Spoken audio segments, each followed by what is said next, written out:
இல்லாம இங்க கிடையாது.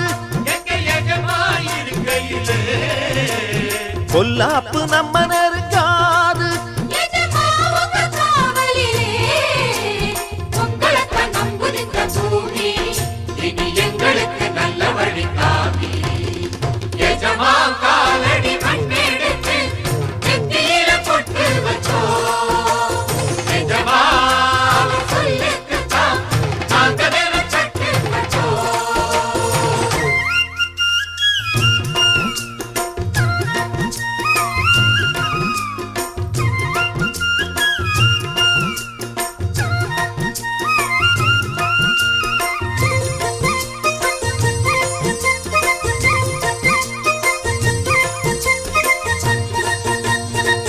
தோட்டங்காடு மேடெல்லாம் சொந்தம் தேடும் தொழிலாளி